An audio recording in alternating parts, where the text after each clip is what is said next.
the future of humanity in 100 years without oil, coal, lithium, and cobalt.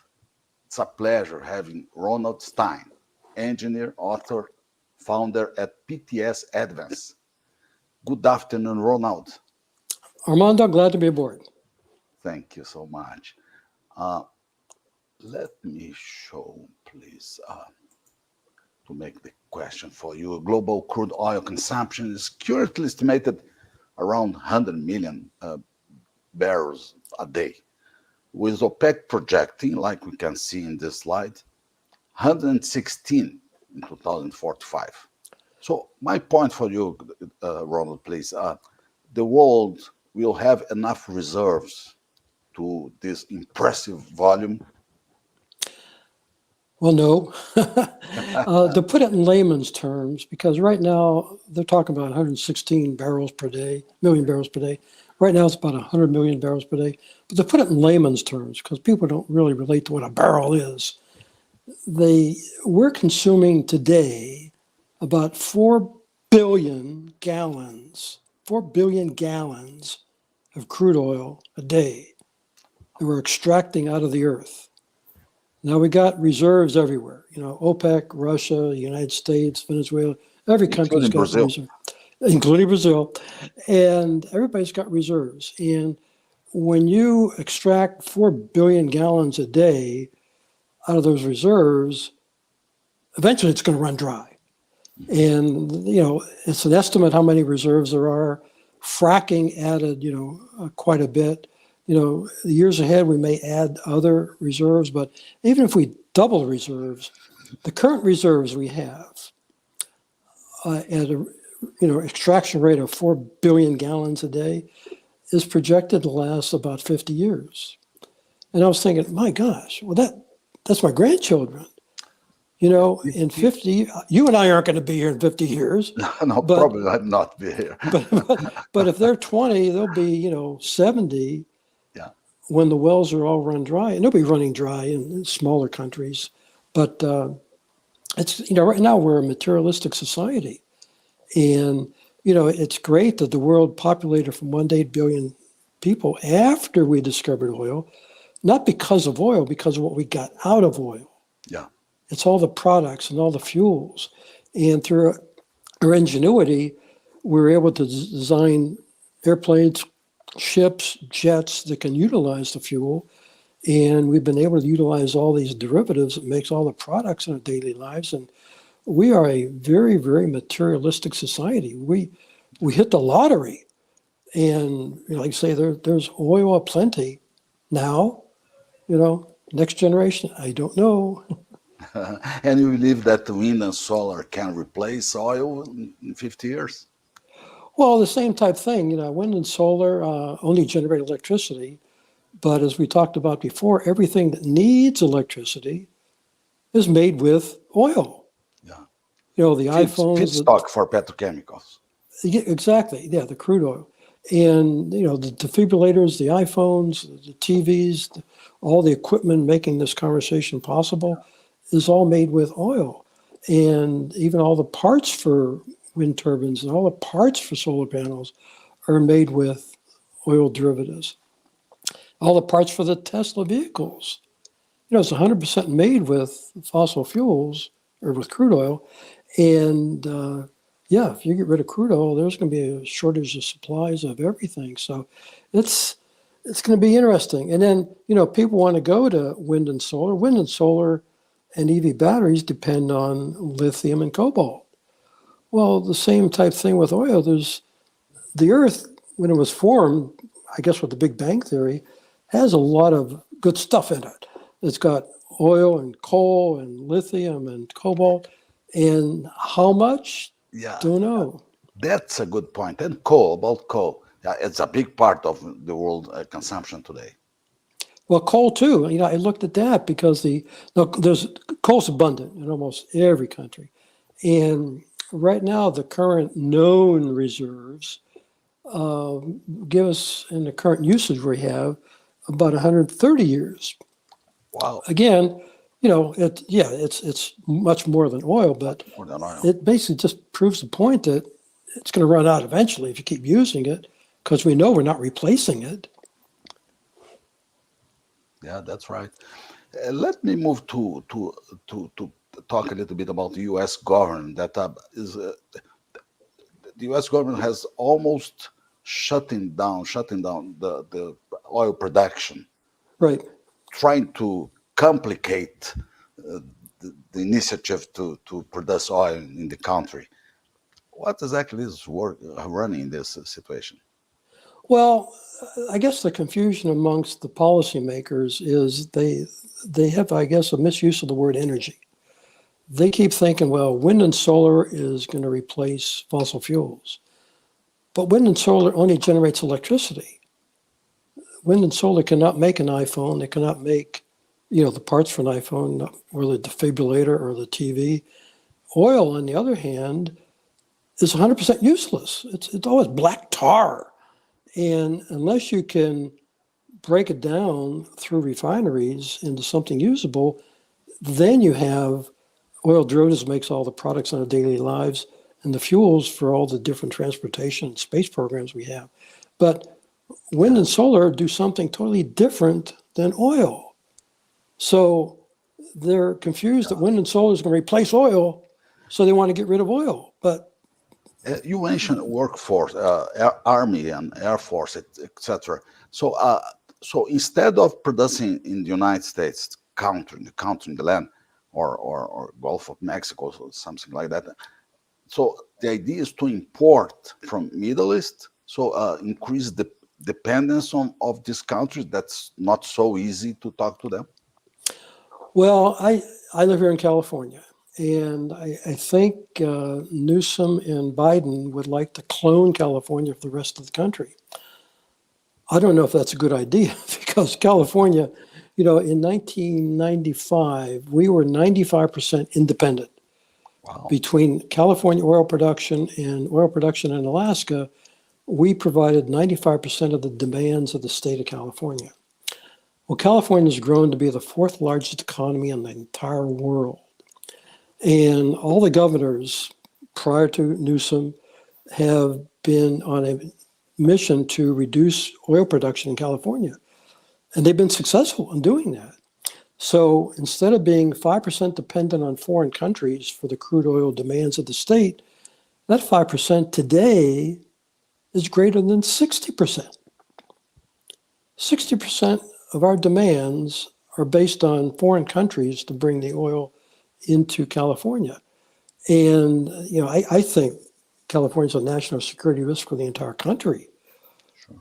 And then I think Biden would like to do the same for the rest of the country, reduce oil production and, import it from somewhere else.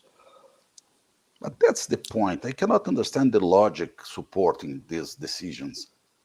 Well, I Try don't know to if there's, I explain. don't know if there's any logic. it's just a policy because Wow. no one will participate in the conversation. Take the military. Biden has a lot of generals that report to him: Army, Navy, Marines, Air Force. The space program. All Space these program. generals report directly to Joe Biden, and Biden wants to get rid of crude oil. And not one general has asked the question, how are we going to run our military without crude oil, without the fuels, without the products we get from oil? No one's asked the question. And so, like I said, there's no conversation. That's what I would like to get. I don't mind them making a statement, but hey, let's talk about it. I mean, there's, Yeah. the repercussions are humongous for the, economy, for society, and, to be dependent on others. Like I say, energy is, pretty much drives the country. You take a look at China and Russia, they're war historians. They know the country that controls oil, natural gas, and exotic minerals and metals controls the world. And we're giving up control. We've already given up control of the minerals. China controls all those to go green. And now we're relinquishing control of the crude oil that's driving all of our materialistic society needs and fuels to, for the ships, the planes, the jets, the military, Yeah. space program. I mean, everything. It's Stop everything. But yeah. I have a complicated point for you, I know. So please Okay. support my. Uh, uh, is a problem of party thinking. I mean, Republicans and Democrats, they think differently in this point. So Republicans support oil production in house or not? I'm not sure if any party even understands our energy needs, or how we're, you know, anybody that makes a statement they want to get rid of crude oil. I just want to know what the backup plan is. I'm 100% in favor of getting rid of it if there's a backup plan.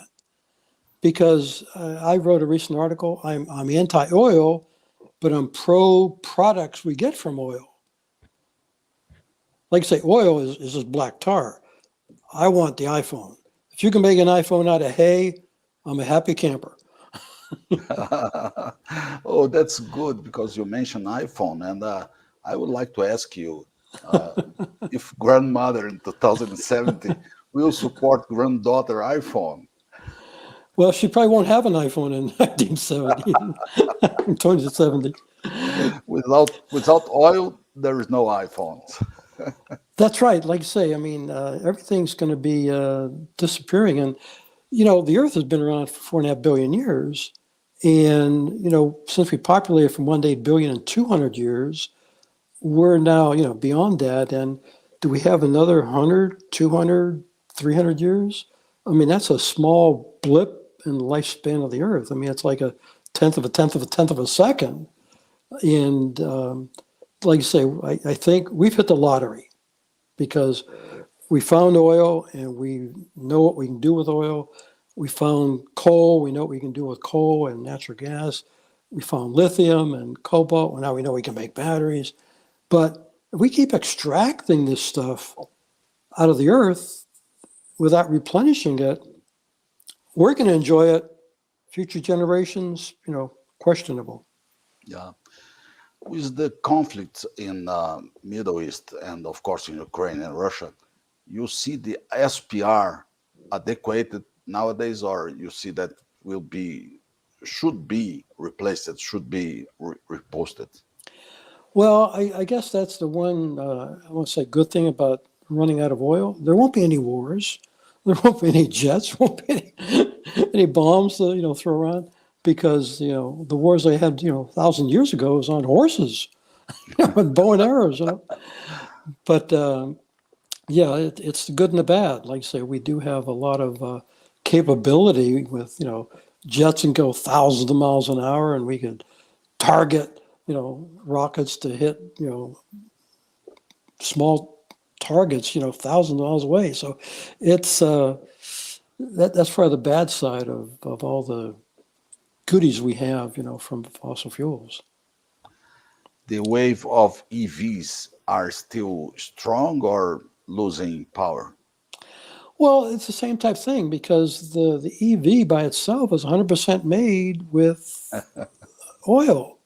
All Yeah. the products, I mean, all the plastics, all the insulation, all the electronics, the internals, the tires, the roads that they drive on is all made from oil. So if you get rid of oil, you're going to get rid of, tires and insulation, the roads. There'll be a shortage of parts to make everything. Ironically, the United Auto Workers are still on strike, and the automakers are experiencing shortage of parts. Well, you're going to get the same thing if you can't make the parts because all the parts are being made, from oil. So it's there's no silver bullet answers. We got to conserve what we have and be as efficient as we have. But like I say, I think we're pleased with the fact that we're extracting, and anybody that hits the multi-billion-dollar lottery, it's great. But if all you want to do is spend, spend, spend, it will eventually run dry. Yeah. Using your fantastic experience in the life and professionally too, how do you see the risks for the United States with this conflict in the Middle East in terms of oil, let's see, sufficient enough oil in the United States? Because the United States imports a lot of oil, about 1/3, I suppose, of the consumption daily. Well, I think the United States is going to be like California. Like you say, at one time we were independent, and now California is 60% dependent on the outside world, and they're bringing in by ships. And yeah, like I say, I think it's a national security risk to have your security based on countries don't like us to provide us the oil so we can fight them. So Exactly. It's the same for uranium because the United States do not produce uranium in home, so import from Russia, I suppose. well, exactly. In fact, the new nuclear technology, it's advancing, and I forget what the material is called, but the latest technology for nuclear power plants, and there's, I think, about 60 either under design or construction, all by China and Russia. Wow, And a new element to feed that technology is only available in Russia. wow, And, we're in the United States, we're not doing anything with nuclear. If anything, we're shutting them down. So we're shutting everything down, shutting down coal, shutting down nuclear, shutting down refineries, ceasing oil production. I don't know. It's a yeah, but pretty bleak. yeah, it's a so bad relationship between these two countries you mentioned, the United States and Russia, and they still supply uranium to the United States. So it's something.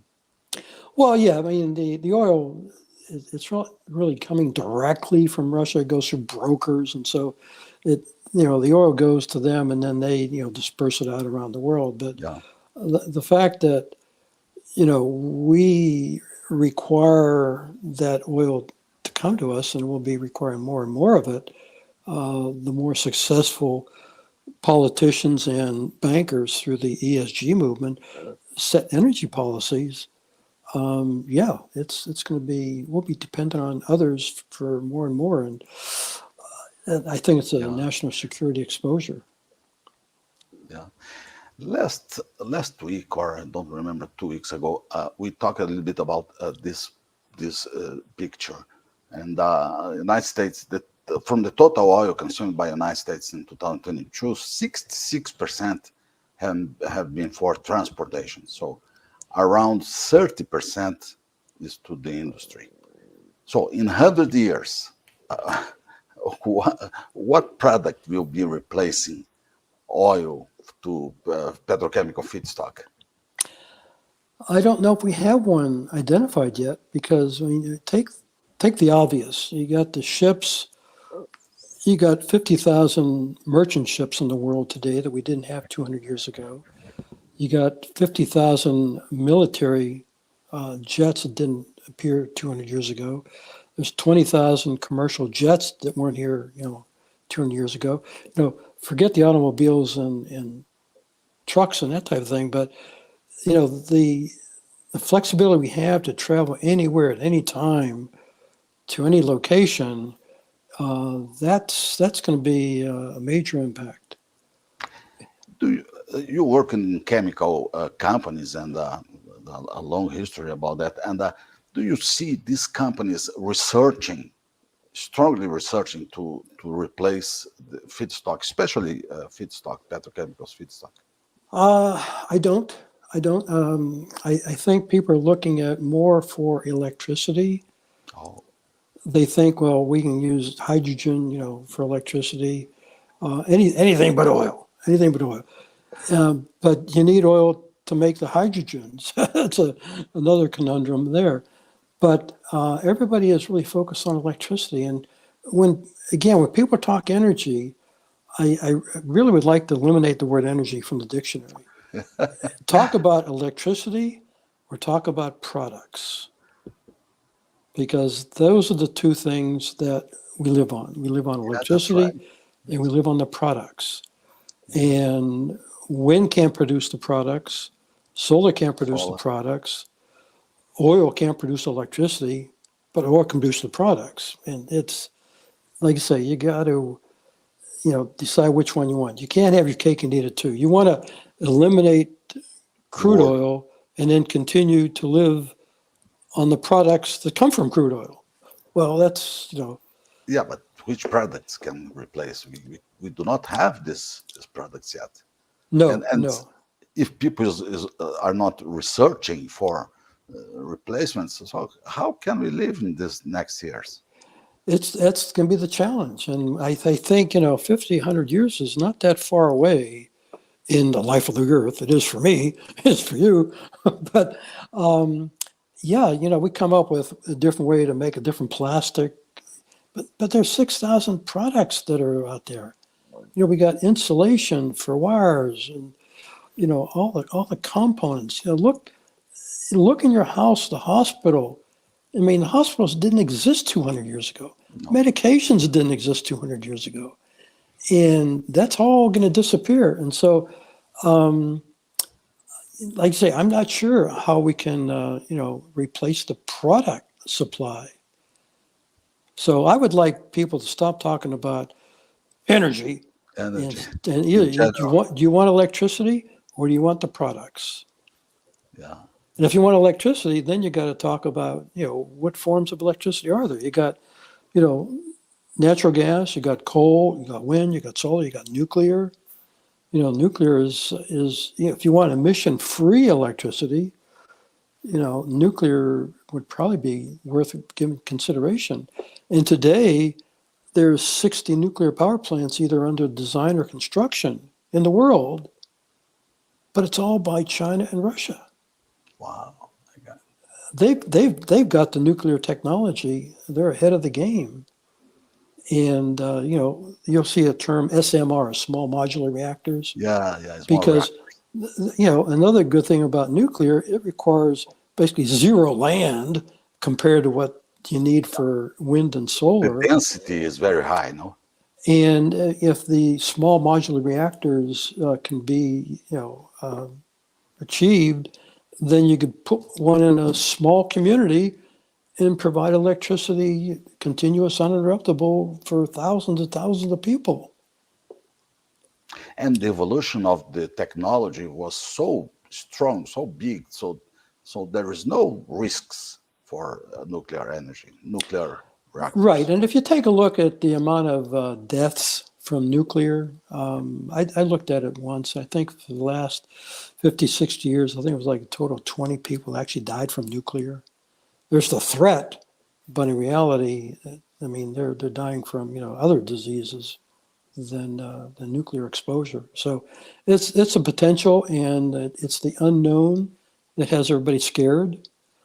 But there was a lot of unknowns launching a rocket to the moon too. But we achieved that. Yeah, yeah. From our conversation today, I have two statements. Let's see if you agree with me. Okay. The first one is so impressive. The projection that OPEC made to increase the oil consumption by 2045. So it's something weird for me. Because comparing to what other people are talking about this. So what? Well, let's take a look at the world's population. We got 8 billion people in the world, and 80% of those people, which is more than 6 billion, are living on less than $10 a day. They're not living in a materialistic society that you and I are living in. But they want to live that. They want to be, and as they do come into, I want to call the Industrial Revolution, they will be using the products that you and I are taking for granted. Instead of burning cow dung, for heat, they'll basically have, some real things to do it. But there's 6 billion people that, if oil comes to an end, it's really going to affect the 2 billion people in the wealthy countries, because the other 6 billion, they got nothing to lose. They got nothing now. Yeah, that's right. So the usage is going to go up as more and more people, I want to say, join the Industrial Revolution. So that this may be one of the reasons of the increase of this consumption. Exactly. Yes. Yeah. Population growth and people, let's say, go into the normal society that we live in. Right. Yeah. The second statement, to check if I'm right or wrong. So you mentioned about that. So there is no energy in general, but there is electricity one side and products or feedstock for petrochemicals on the other side. Exactly, right. What do you want? Do you want the products or do you want electricity? Because as I mentioned, everything that needs electricity, the light bulb came after oil was discovered because the components to make the light bulb were made with oil. And, we had the whales were this close to being extinct because we needed the oil for lamps when oil was discovered. And now we got the light bulb. We don't have to hunt the whales anymore. So oil saved the whales. But like I say, try and identify anything that you plug into the wall. What made that piece of equipment? Mm-hmm.